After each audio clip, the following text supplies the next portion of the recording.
त्रिदलं त्रिगुणाकारं त्रिनेत्रं च त्रियायुधम् त्रिजन्म पापसंहारम् एकबिल्वं शिवार्पणम् त्रिशाखै बिल्वपत्रैश्च ह्यच्छिद्रै कोमलै शुभै शिवपूजां करिष्यामि एकबिल्वं शिवार्पणम्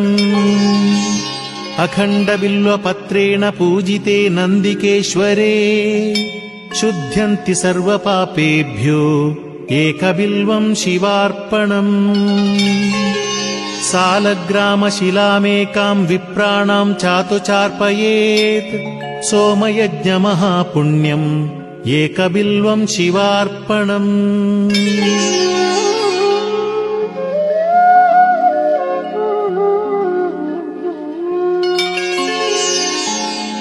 दन्तिकोटिसहस्राणि वाजपेयी